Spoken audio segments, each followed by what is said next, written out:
Lou Thesz faithfully defended his World Heavyweight Championship. Rogers strut. Kowalski's got him right where he wants him. Dory Funk Jr. wanting that World Heavyweight Championship. 10 pounds of pure gold. Simon Felder's Dusty Rhodes has just become the World Heavyweight Wrestling Champion. Presenting the greatest organization in wrestling history. We always deliver on our promises at the National Wrestling Alliance. Yeah, but pretty hard, and look at what are you going to work now? Oh! Hey everybody, it's Durger time. Thank you for joining me once again for another episode of NWA, the Dynasty, where we are hemorrhaging money. But it's okay, because we got that new contract. We'll be okay. Everything's fine. We had first two matches of the Crockett Cup. They went pretty well. We have a very short period of time that we have to get it all going. So we'll have to do another two matches. And then, obviously, bring it all together for the Crockett Cup finale, where the winner of the tournament will face for the titles. So, pretty exciting. We also have to, we did some looking at our Alliance titles. So, what we did last time is we realized that these titles weren't really set right. The event frequency was like very infrequently. I'm actually going to bump it up to, I'm going to do event frequency often and EV frequency normal for all of these, because what I want is I want them to be challenged more. I want our wrestlers to be out there and really being champions of the Alliance, which we haven't really done a lot with yet. So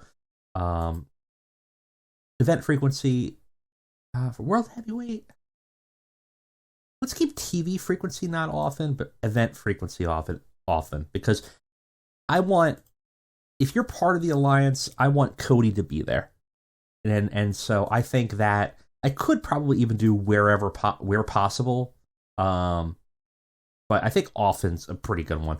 TV frequency not as often. You shouldn't be, going in there. But for the most part, I think that's pretty good. And the rest are fine. I think I'm happy with that.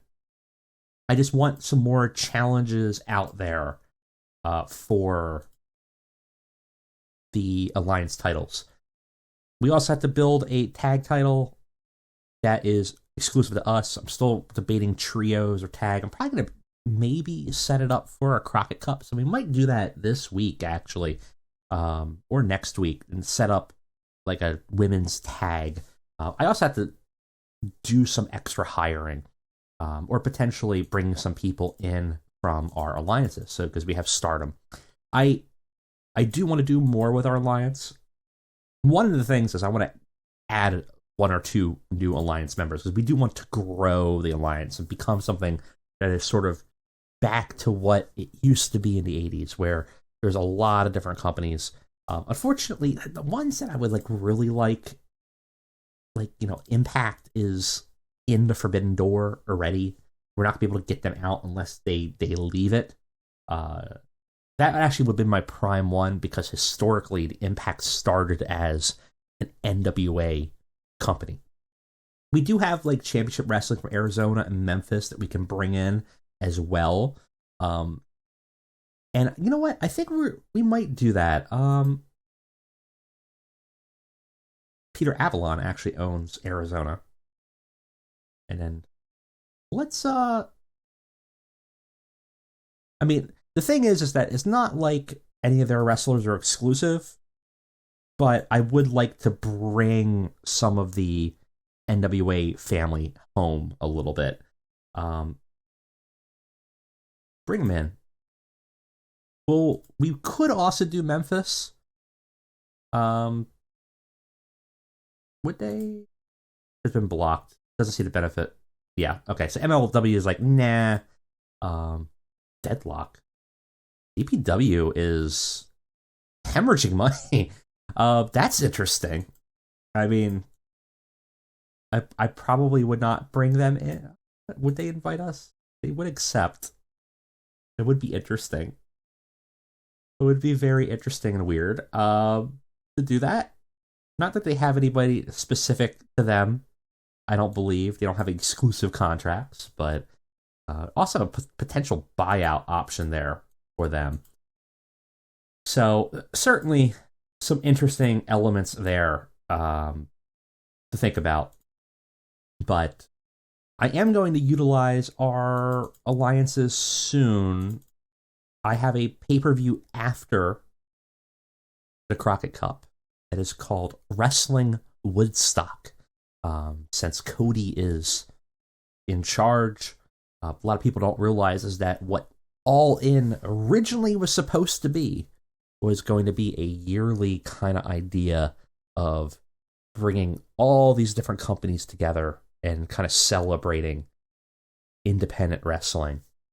And I kind of want to do that for the NWA Alliance. So we're going to do Wrestling Woodstock, and we're going to bring people in. You know, we're going to bring Julia or Kyrie in. We're going to bring, in fact, maybe we look at a trios or tag. I'm going to hold off on building the title, but this is your homework, guys. In the comments for this episode, this will decide it for the next week. I want to know. I want to see the most liked comment. Do we do a women's tag, or do we do women's trios? The advantage of the tag is we don't have to hire as many extra workers, and we can utilize more of who we have. The advantage of the trios is it helps build up stables, which I think our women's division and booking desperately needs more of, because that's kind of my limiting factor of I don't have enough people to do interesting stories with, and I don't have good justifications for why people are in groups. But that also would mean we would have to bring more people in, hire more people, potentially hire people over from Stardom, certainly an option, or hire people externally. So we've had to hire more, but we might have more creative freedom with it, and it would be more unique to have a women's trio and a male tag, right? So it's like there's different things going on. But let me know. Whatever one you think will be the best for us, whatever gets scored the highest, the most likes in the comments, it'll be the one I'll pick going forward. Now, all that out of the way, it's time to move on to the next episode of Worldwide. So let's go ahead, let's get on to it, and head on over. All right, we got some news coming in, not a lot here. United Empire disbanded. That's a bummer. But Brandy Rose has decided to retire from the ring, which is fine. I have to take a look at, is she, she's still doing manager, personality, and stuff like that. And that's all we had her for anyways. So we had no intention of having her wrestle. She's retired in real life. She'll retire here. That's totally fine. Ricky Gibson's also gone. That's fine. Sean Hernandez is gone. That is fine. I did say we were going to let some people go. I'm kind of letting people lapse. There's still more people on this roster that we need to get rid of. Truly, we probably can just go ahead and let Robert Gibson go. No, Jordan Oliver doesn't want us to let him go. It's fine. Jordan Oliver can live.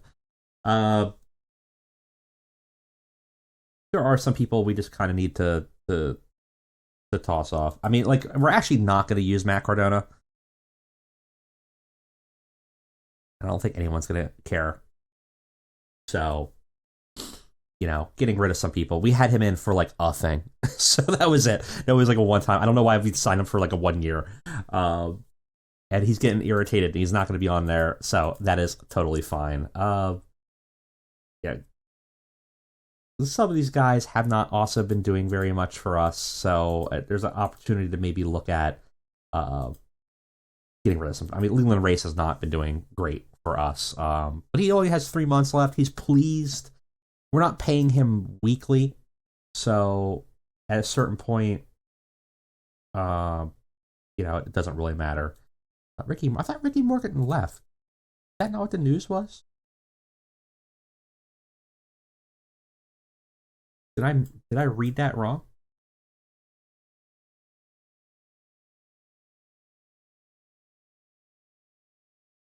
I'm so confused.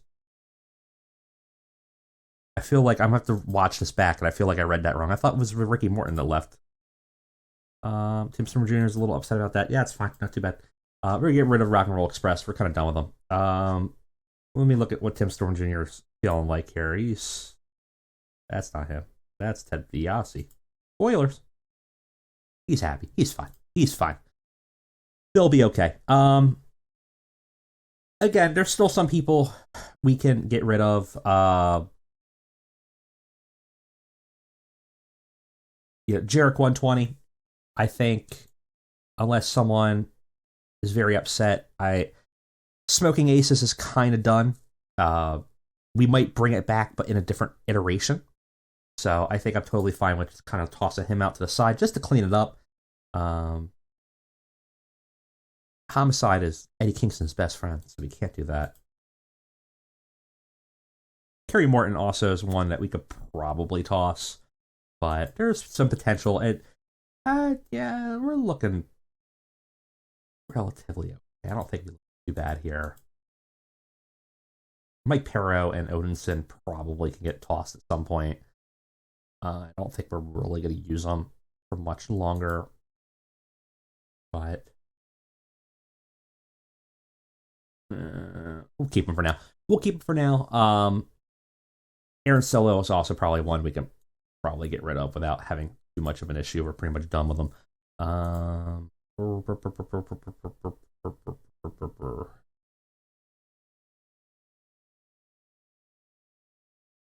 Yeah, that looks good for now. I think that looks fine. I don't want to go crazy. I just wanted to clean it up a little bit for people we're not using before to get any kind of morale issues, because we are going to be bringing more people in, but I kind of want to bring in some more female wrestlers to kind of bolster our women's division a little bit. I feel like we're a little limited in where we have some good workers, but I kind of have a limited number, and I need a little bit more to do some more stories. Kind of want to have a few more irons in the fire in the women's division than I have right now, and I'm kind of limited just based on the volume of people. So that we'll kind of deal with it and go forward. Anyways, with that all said, let's get back to the sim here to get to worldwide. Okay, we are back, and we got some backstage incidents. Let's see what we have going on here. Several, actually, involving Eddie Kingston and Ted DiBiase Sr., Jacob Fatu and Juicy, and Warhorse by himself. Warhorse lifted the locker room with a silly game he created and became very popular backstage. He's got a class clown personality and pleased everybody. I'm assuming this is Wrestler's Court. Eddie was brought before Wrestler's Court, accused of failing to pick up his share of a tab at a bar, and had to buy drinks for everybody. And Jacob Fatu's been passing tips to his protege. Very good. We'll go ahead and open forum and let everybody kind of air their grievances. We're going to go ahead and make sure we are actually in the right location. It's important. Perfect. Right, 100. We had 298. We're at the point where we might want to pay to expand, and I don't think we can do that today. We cannot, because we've been selling out. We sold out the last show. We did not sell out the show before, but we're closest. We're going to sell this out again too, because we had 298. We're probably going to get a full 300. I can't look at it right now, but I think we're at normal tickets. I don't think we're at like cheapo tickets anymore. So, we're getting some positive growth there where we're getting a good 300 people, maybe upping the capacity, adding an extra 50 seats ain't going to hurt us. It's going to be a little more expensive, but it's not going to hurt us at all. And we'll get extra ticket sales. So something we're going to have to look at. But we'll have to look at that the next episode. Because we have a worldwide to book now. We can't add extra chairs tonight. Let's go ahead. Let's book the show. I'll catch you guys on the flip.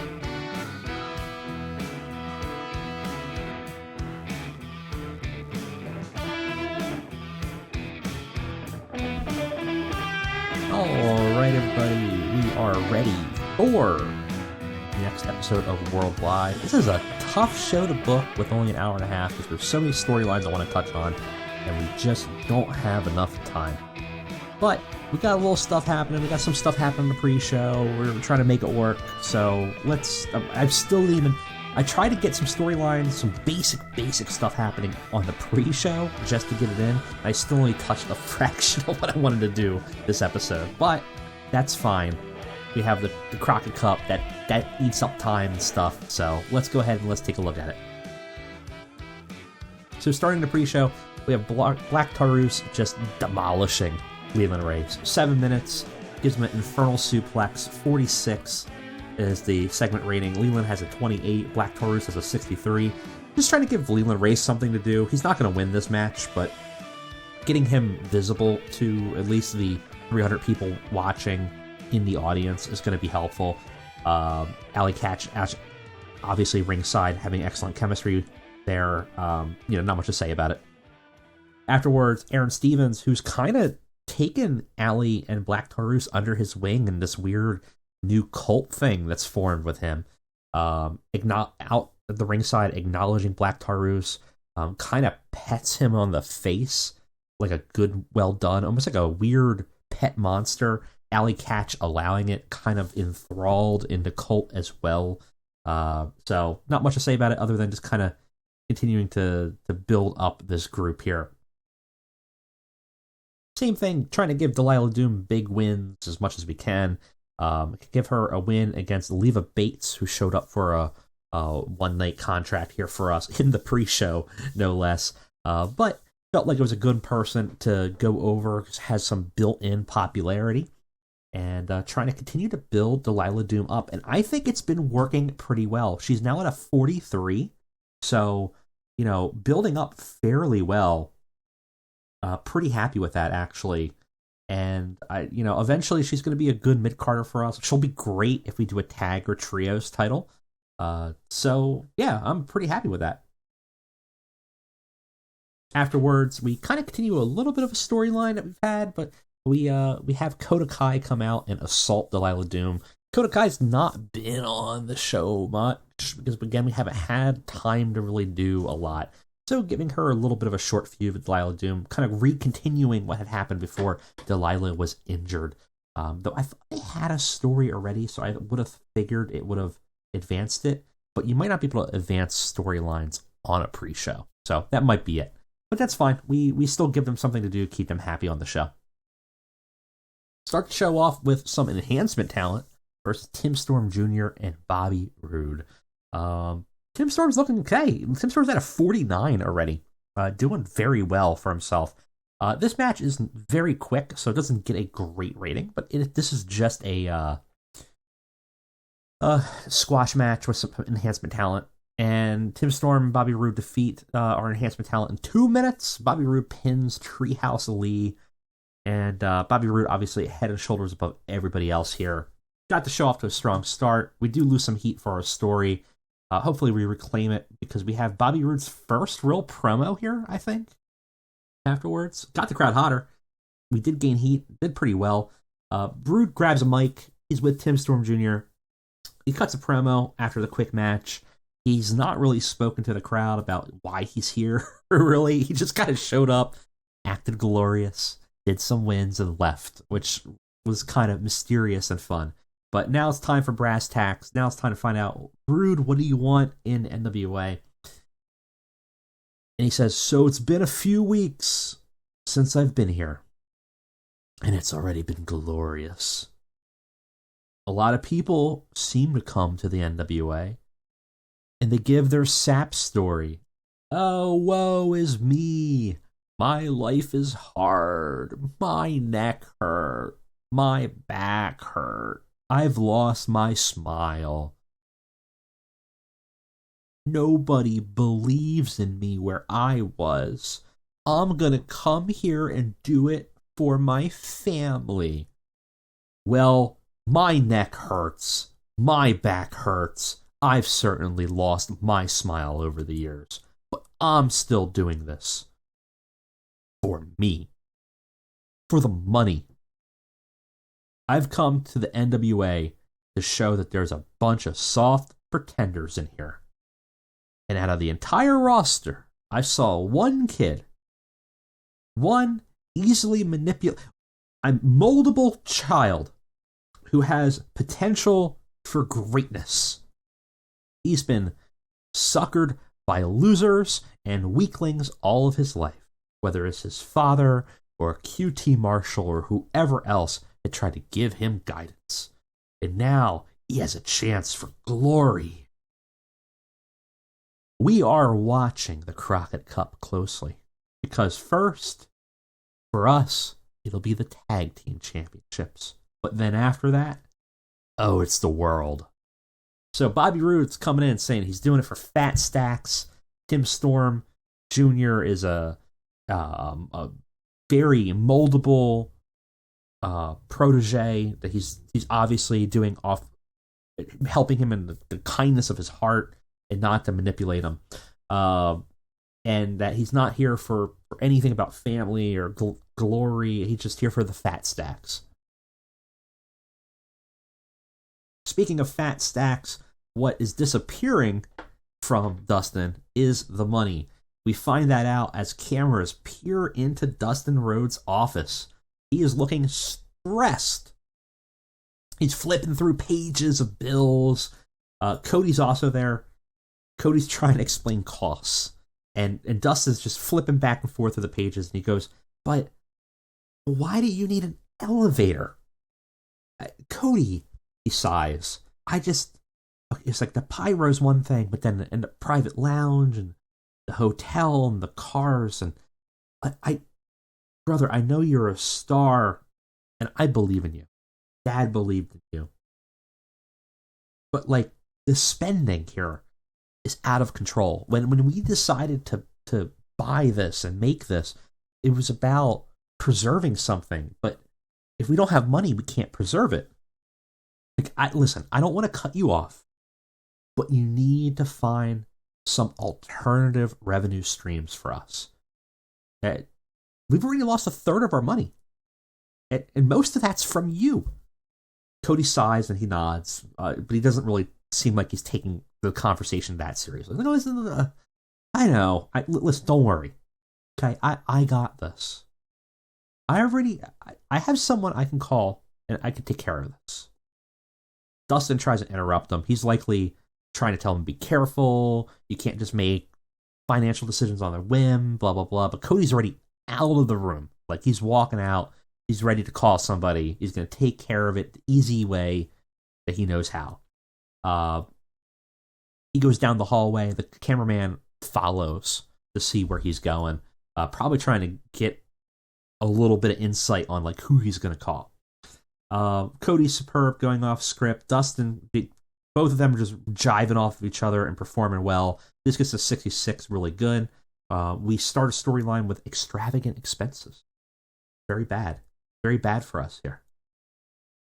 Unfortunately for Cody, while he's walking down the hall, he's interrupted by the Order. He bumps into him. Roy immediately flips out. He's furious about Cody's influence on his son. He knows what happened last week. He saw him use the crossroads, and he's like, what the hell, Cody? You've been training my son behind my back. I saw him use your move. I trained him. Well, Cody says, his eyes are like cold ice daggers staring into him. Just total disrespect, subhuman look to Roy. You clearly taught him to lose. I gave him just a few one-on-one sessions, and now he's won. How about that? Why don't you worry about winning your matches and protecting me from these Usi rejects, and I'll worry about who I hand in training. Cody walks past them. Roy looks ready to attack him from behind, but Zach stops him. The relationship with the Order and Cody falling apart. Cody cannot have a team. He has the ego is too strong, and it's already starting to fall apart. On the time that he needs it, really. Roy unfortunately really struggled here.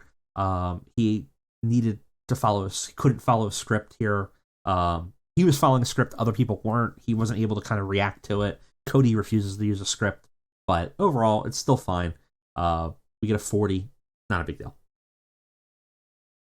We have our first of 2 matches tonight for our Crockett Cup. The Von Erichs versus the Workhorsemen. Von Erichs defeat Workhorsemen in 15 minutes when Ross Von Erich defeats JD Drake with an Iron Claw. Von Erichs are coming back for their titles. They move on to the semifinals of the quarterfinals? Semifinals? Semifinals. I never remember. The tournaments always screw up my head. Semifinals. Ross has a 40. Marshall has a 53. JD Drake has a 55. Anthony Henry, 43. They debut their gimmicks. They did get pretty good gimmicks. They did pretty well.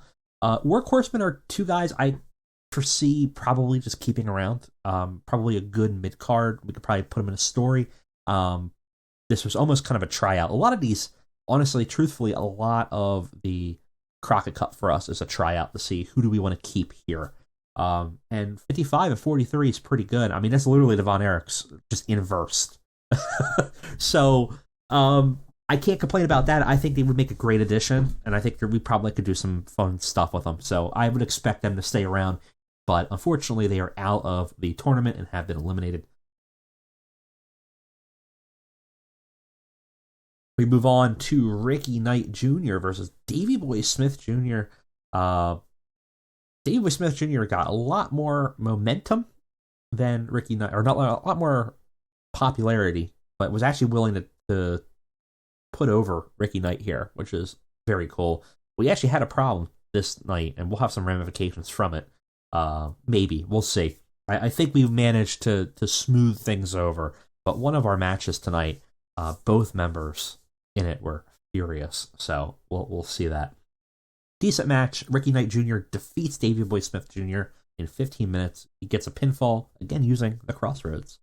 45 for Ricky Knight. Doing pretty well, building himself up. Davey Boy Smith at a 49. Got the crowd hotter. Match segments of about a 44, so not too bad. Pretty good. Afterwards, Cody comes out to congratulate Ricky Knight. And unfortunately, before he can really get it, do anything with it, Roy storms out, confronts him. He's, pie-facing Cody, and they're arguing back and forth. Ricky Knight trying to break them up before Roy kind of relents and walks away. Ricky Knight seems to be buddying up with Cody a little bit here, and Roy's, it's breaking down with Roy here. So interesting dynamic between the family here as we're seeing stuff kind of fall apart. Roy Knight actually did well here going off script, weirdly enough, even though he struggled previously. But he was also performing poorly in the segment, so what are you going to do? But Ricky did okay, and segment gets a 44. It's not that bad overall. We have a trios match. Jamie Hayter, Kylie Ray, and Ramona Riot versus Allison Kay, Thunder Rosa, and Camille. Not much to say about it. Pretty good match. Allison Kay defeats Kylie Ray with a Gogoplata. Camille, the weak link here. But, Jamie Hayter obviously has a shot at Crockett Cup against Allison Kay, saying she's going to come back, finish the story, beat Allison Kay. This is sort of just kind of getting everybody in to do a match. Very, Puro style, have a teams, so they're not singles out and things like that. Not much to say about it other than kind of getting Jamie and Allison Kay some more time as we kind of build up that feud. Allison, again, looking very dominant here. So very good. Gain heat for the story, so we're kind of building that up, which is good. Afterwards, another squash match that actually does really well. That's because Kevin Steen's just a monster. 6-minute match. Had good heat, decent wrestling. Kerry Morton tried his best, but Kevin Steen demolished him. Gave him a package pile driver. And Kevin Steen shone in the match. Kerry Morton with a abysmal 23. Didn't matter. Still got us a 61 for this. Afterwards, Kathy Kelly comes out to talk to Kevin Steen. And it's just a real brief thing. Updating Kevin, saying that, Remy Zane's in the hospital after the attack last time. And Steen says he doesn't care. He wants to break him. He wants to break him physically. He wants to break him emotionally. Sometimes brothers need to fight, and he needs to make him know what he's done to him. So kind of building up that storyline as Remy is injured now, and Steen is not worried about it. He's not remorseful. In fact, he wants him to hurt. Now, Warhausen, oh Jesus, I see an injury already. Just a strain. We might be okay. Warhausen versus Aussie Open. Danhausen and Warhorse were furious about this match. I had to give them... I think I made them dominant. No, I protected them. I think I made them look strong in the match. They were really upset about Aussie Open going over. But Aussie Open defeats Warhausen in 15 minutes. Mark Davis pins Warhorse. They move on to the semifinals of the Crockett Cup. But yeah, Danhausen had a 50, Warhorse had a 54, Mark Davis had a 49, Kyle Fletcher had a 46. Mark Davis had a very poor gimmick, but Kyle Fletcher got a very good. This match kind of sucks. Very weird. Had a little heat, decent wrestling. Segment only does a 37. It's a messy match, which is interesting. Davis and Fletcher did okay. I kind of expect them to do a little bit higher, to be honest. But, oh well. But they move on. So that is the thing. We do have an injury. That's going to be a concern. It's going to be a real concern because they're in a tournament. So we'll have to see what that entails. I think a strained bicep, they can probably work through it. Yeah, thanks. About to. Afterwards, Motor City Machine Gun come out, stand at the entrance. They acknowledge Aussie Open because the two of them in the semifinals are going head-to-head. So everyone thought it was going to be Aussie Open versus Motor City Machine Guns at the finale. No, it's the semifinals. One of them will move on and face whoever wins on the other side. So kind of an interesting dynamic there with Motor City Machine Guns versus Aussie Open. We'll see who wins that. That's going to be hopefully a good match, though. I'm a little concerned now after seeing, one, the injury, but two, Aussie Open's score was weirdly low, I thought, personally, but we'll see. For our main event, we got Cody Rhodes versus Ricky Starks Cody Rhodes and Ricky Starks and Nick Aldis, an unlikely alliance, fighting the True Bloodline. So that's pretty okay. The thing about the Bloodline is that there are other workers besides Fatu are all over the place. Really all over the place. So Cody's team here, much more consistent. It had good wrestling. It had a decent reaction from the crowd. True Bloodline win. They defeat Cody and Ricky and Nick Aldis. Jacob Fatu pins Nick Aldis after Uncle Fatu interfered. Journey Fatu was the weak link here, struggling to keep up. So the numbers games being a problem here. This, in addition to that interference, there was supposed to be another interference. It's kind of interesting that it didn't pick that up, but we'll follow that up with the post-match here. Journey was off his game. Juicy had a 34. Journey had a 23. Jacob had a 74. And then Nick and Ricky had about like mid-50s, and Cody had a 75. Got us a 59. No, not the best, honestly. We advanced 2 different storylines here, but it's not looking good for Team Cody here. Afterwards, we find out one of the other interferences was Cody was removed from the match. He was removed from the rap match because Roy attacked him and interfered, which cost them the match ultimately after Fatu popped Nick Aldis as well, or popped Ricky as well, and then poor Nick Aldis was left standing alone. But the Knights turn on Cody and attack him after the match. The Bloodline watches amusingly, but Cody's no longer has a team here. Cody's being attacked by Roy and Zach. He's getting injured by him. Axel Henning comes out for a moment, doesn't know what to do, but he sides with Cody and tries to fight back Roy and Zach, but he gets pummeled up a little bit. And then Ricky Knight Jr. comes out and tries to make the save and ends up fighting his own dad. And the 3 of them are able to kind of push back the Knights a little bit. So, interesting breakdown. It seems like Cody's dynasty has fallen apart, but Axel seems to be aligning with Cody, at least temporarily. And oddly enough, Ricky, seeing, some sense of friendship with Cody, has come out and put himself against his own father. So kind of an interesting dynamic there. Unfortunately, this segment kind of sucks. It's all over the place. It's a 39. Joe struggling, going off script while acting. Ricky Knight, though, doing very well off script. Ricky Knight, I think, truly actually has star potential for us. I think Ricky Knight, which is why I'm putting him in a program with Cody here.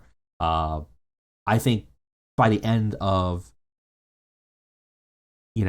this program, Ricky Knight's going to be a upper mid-card star for us. I truly do. He's performing off script well. He's decent in the ring, not like amazing, but for where he is, he's decent in the ring. And he's young, so he's only going to improve. Unfortunately, though, this segment kind of ends the show middlingly. Doesn't impact the show that bad. 53, it's not one of our best shows. There's a lot of story going on, but unfortunately, the in-ring work didn't quite match up for what we needed. We did sell out, though, for 300, so I can't complain that much.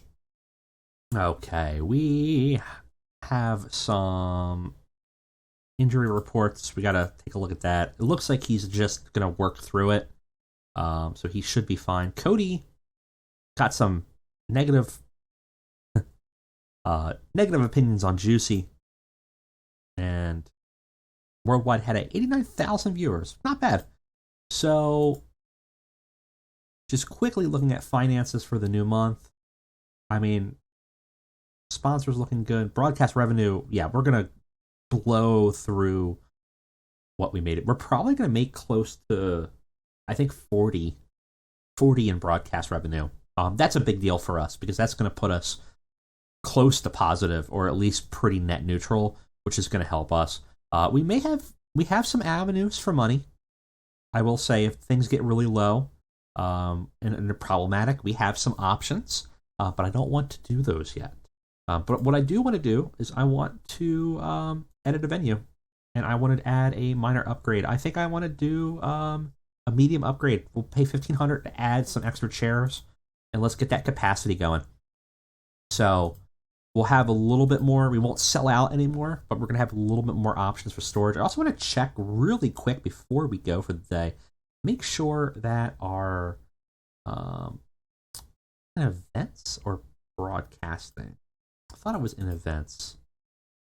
Might be under finance. I want to find our ticket sales is sort of the thing I want to look at here for our ticket prices. There we go. Yeah, we are at normal across the board. We could probably do, we could go lower, but we could also do premium. Like, we could do premium for events. It's not going to be that much more money.